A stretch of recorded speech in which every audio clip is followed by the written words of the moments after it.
अस्सलाम वालेकुम बच्चों। आज जो हम टॉपिक पढ़ने लगे हैं वो है एनर्जी। अब एनर्जी क्या है?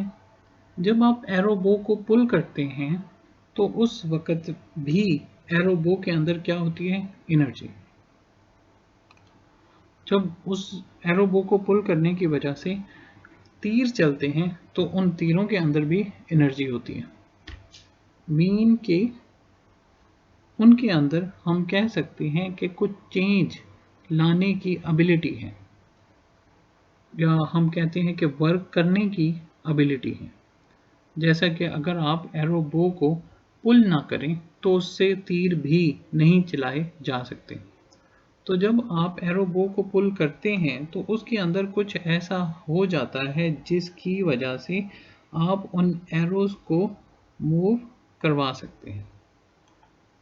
तो फोर्स की वजह से डिस्टेंस करवाना, ठीक है, डिस्टेंस कवर करवाना, हमने क्या नाम दिया था? वर्क डन का। तो मीन की एनर्जी कोई ऐसी चीज़ है जिसकी वजह से बॉडी के अंदर वर्क करने की एबिलिटी पैदा होती है। इसी तरह जो हमारा मोटरसाइकिल चलता है तो मोटरसाइकिल के अंदर भी हम कह सकते हैं कि क्या है? एनर्जी है। अब मोटरसाइकिल किस वजह से चलता है? उसके अंदर पेट्रोल होता है। तो मीन के पेट्रोल के अंदर भी एनर्जी है, वो भी वर्क करने की सलाहियत रखता है। अब किस किस्म की एनर्जी है? ये डिफरेंट टाइप ऑफ एनर्जी है जो कि हम नेक्स्ट पढ़ेंगे। इसी तरह बच्चों, जब पानी चलता है, बारिश होती है, तो भी इसके अंदर एनर्जी है। जो वाटर डैम्स में हम जो एनर्जी स्टोर करते हैं और फिर वो एनर्जी जो है वो टरबाइन वगैरह चला के, जनरेटर चला के हमारे लिए इलेक्ट्रिसिटी प्रोड्यूस करती है, तो हम कह सकते हैं कि उनके अंदर जो रनिंग वाटर है उसके अंदर भी एनर्जी है। तो फिर इन तमाम एग्जाम्पल से हमें पता चला कि एनर्जी क्या है? Ability of a body to do work. जो एनर्जी है वो कुछ ऐसी है एक बॉडी के अंदर एबिलिटी कि उसकी वजह से वो वर्क कर सकता है। किसी बॉडी पे फोर्स लगने की वजह से बॉडी कोई डिस्प्लेस हो सकती है, ठीक है। अब मिसाल के तौर पे एरोबो वाली एग्जांपल है। अब जब आप एरोबो खींचते हैं तो उसके अंदर एनर्जी क्या हो गई? स्टोर हो गई। इसी तरह जब आप मोटरसाइकिल चलाते हैं तो उसकी वजह से उसके अंदर भी एनर्जी है, उसकी मोशन की वजह से। और इसी तरह पेट्रोल के अंदर एनर्जी है, उसके अंदर वो जो केमिकल्स हैं, हाइड्रोकार्बन्स हैं, उसकी वजह से, यानी कि हम उसे केमिकल एनर्जी कह सकते हैं। जो बारिश के कतरों के अंदर एनर्जी है वो एनर्जी है उनकी पोजीशन की वजह से, वो मतलब हाइट पर है। तो इसी तरह वाटर डैम जो है उसका भी लेवल बढ़ाया जाता है, वाटर को स्टोर करके एक ख़ास हाइट पर लाया जाता है, तो उसके अंदर भी उसके हाइट की वजह से एनर्जी है। तो ये जो तमाम एनर्जीज़ हैं, ठीक है, इसकी डिफरेंट टाइप्स हैं जो कि हम आगे पढ़ेंगे। तो एनर्जी क्या है? Ability of a body to do work. इसका जो यूनिट है वो जूल है, स्केलर है और ये डिराइव क्वांटिटी है। हमने जो पढ़ना है वो types of mechanical energy detail से पढ़ेंगे, और उसमें बच्चों एक काइनेटिक एनर्जी है और दूसरी क्या है? Potential energy. तो जो हम आज पढ़ने लगे हैं वो है काइनेटिक एनर्जी, जो कि मोशन की वजह से। अब काइनेटिक एनर्जी क्या होती है? अब इसमें आपने देखा कि बहुत सारे ऑब्जेक्ट्स मूव कर रहे थे। जब आपने एरो को स्ट्रेच किया उस वक़्त तो वो ज़ाहिर है नहीं मूव कर रहा था, लेकिन उसकी वजह से एरो ने मूव किया। इसी तरह बच्चों, मोटरसाइकिल भी मूव कर रहा था, उसके अंदर भी मोशन थी। जो रेन ड्रॉप्स है वो मूव कर रहे थे, उसके अंदर भी एनर्जी थी। तो वो एनर्जी जो कि मोशन की वजह से हो, मूवमेंट की वजह से हो, उसे हम कहते हैं काइनेटिक एनर्जी। तो बच्चों, हम बात कर रहे थे काइनेटिक एनर्जी की। तो काइनेटिक एनर्जी क्या है? एनर्जी जो कि किसकी वजह से हो? मोशन की वजह से, किसी बॉडी की मूवमेंट की वजह से एनर्जी हो, तो वो काइनेटिक एनर्जी है। अब जैसा कि अगर आप किसी बंदे को हाथ में सिंपल गोली पकड़ के मारें तो कुछ भी होने नहीं वाला, लेकिन अगर वही गन में गोली हो तो वो किसी दूसरे बंदे को बहुत ज़्यादा जो है नुकसान पहुंचा सकती है। तो उस बुलेट के अंदर क्या था कि जो हमारा हाथ है हम उसे बहुत ही कम स्पीड से फेंक सकते हैं, लेकिन अगर वही बुलेट जो है वो किसी गन से फायर की जाए तो उसके अंदर इतनी ज़्यादा काइनेटिक एनर्जी होती है कि वो दूसरे बंदे को बहुत ही ज़्यादा डैमेज पहुंचा सकती है। तो काइनेटिक एनर्जी क्या है? एक ऐसी एनर्जी जो कि मोशन की वजह से हो। अब देखते हैं, ठीक है, ये जैसे कि एक पर्सन बॉल फेंक रहा है तो बॉल के अंदर क्या है, काइनेटिक एनर्जी है।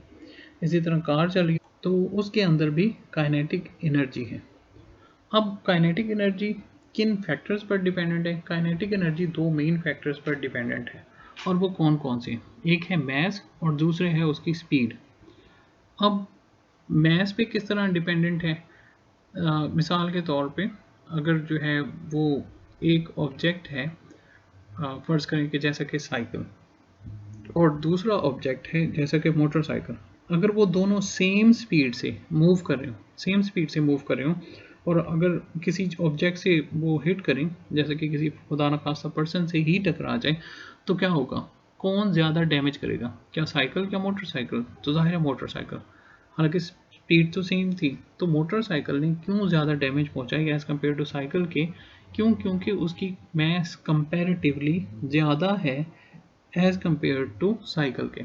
इसी तरह अगर मोटरसाइकिल और कार दोनों सेम स्पीड से जा रहे हों और वो किसी ऑब्जेक्ट से टकरा जाएं, तो कौन जो है वो दूसरे ऑब्जेक्ट को ज़्यादा एनर्जी ट्रांसफ़र करेगा? कौन है जो ज़्यादा डैमेज पहुंचाएगा? और वो है कार। क्यों? क्योंकि स्पीड तो दोनों की बराबर थी, लेकिन मैस जिसकी ज़्यादा है वो ज़्यादा एनर्जी पहुंचाएगी। तो बच्चों, इसी तरह अगर आप स्पीड को डिस्कस करना चाहते हैं तो यहाँ पर मैस कांस्टेंट रखनी पड़ेगी। अब इसको हम कैसे डिस्कस कर सकते हैं कि फ़र्ज़ करें कि एक पर्सन है, वो आपको चलते चलते आपका पुश लग जाता है फुटबॉल जैसा कि खेलते हुए।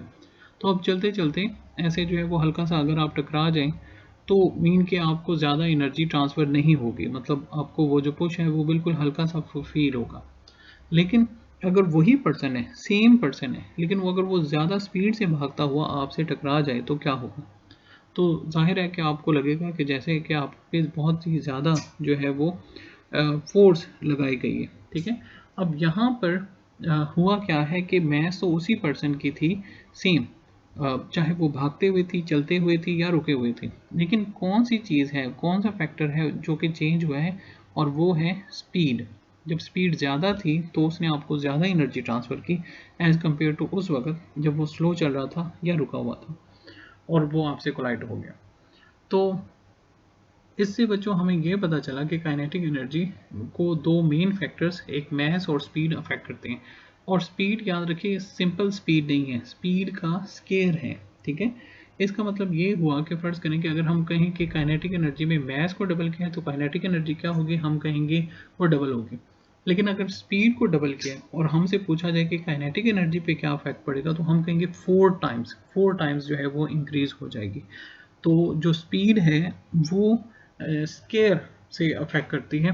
स्केयर फैक्टर मतलब आएगा कि अगर स्पीड 2 टाइम्स हुए तो काइनेटिक एनर्जी 4 टाइम्स इंक्रीज हो जाएगी। अगर स्पीड 3 टाइम्स इंक्रीज हुई है तो काइनेटिक एनर्जी 9 टाइम्स इंक्रीज हो जाएगी। लेकिन अगर मैस है तो मैस जो है वो अगर 1 टाइम इंक्रीज हुई है तो काइनेटिक एनर्जी भी 1 टाइम ही इंक्रीज होगी। अच्छा, दोनों फैक्टर्स को मिला के भी पूछा जा सकता है। मिसाल के तौर पे वो कहे मैस को डबल कर दिया और वेलोसिटी को डबल कर दिया, या मैस को हाफ कर दिया, वेलोसिटी को डबल कर दिया, तो फिर काइनेटिक एनर्जी पे क्या इफेक्ट पड़ेगा? तो इस तरह के बहुत सारे फैक्टर्स केसेस हैं जिसे आप सॉल्व करके बता सकते हैं। और ये ability of a body to do work का यूनिट जूल है, तो काइनेटिक एनर्जी का भी यूनिट जूल ही है। अब बच्चों, हम कंसीडर करते हैं एक बॉडी जिसकी मास m है, वो मूव कर रही है, इनिशियल स्पीड v आई, जिसे हम v के इक्वल लेंगे।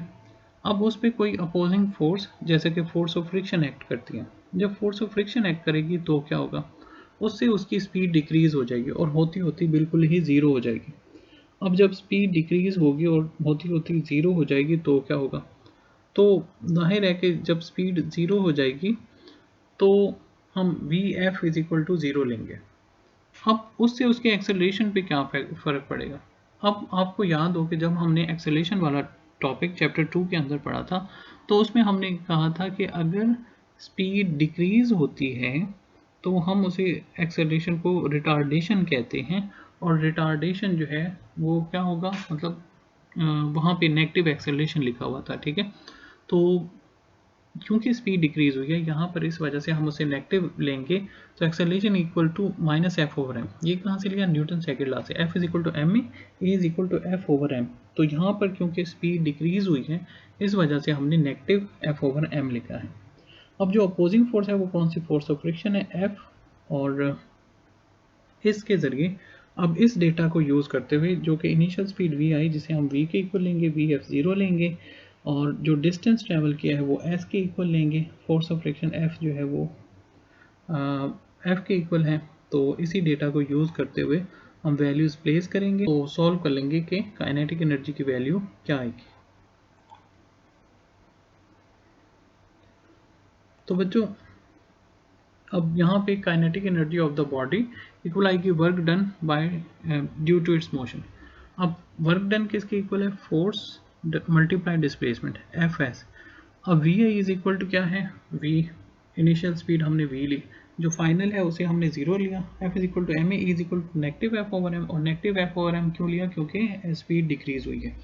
फिर हमने थर्ड इक्वेशन ऑफ मोशन को यूज़ किया, two S is equal to V X square minus V I square, और ए की जगह माइनस एफ ओवर एम की वैल्यू लिखी, और इस तरह एफ एस हमने निकाला, और वो इक्वल आ जाएगा हाफ एम वी स्क्वायर के।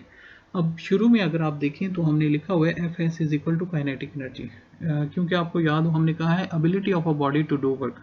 तो अगर हम वर्क डन कैलकुलेट कर लें तो एक्चुअल में हम काइनेटिक एनर्जी को कैलकुलेट कर सकते हैं। तो वर्क डन कैलकुलेट करके हमने काइनेटिक एनर्जी को कैलकुलेट किया, और वो किसके इक्वल आ गई? हाफ एम वी स्क्वायर के।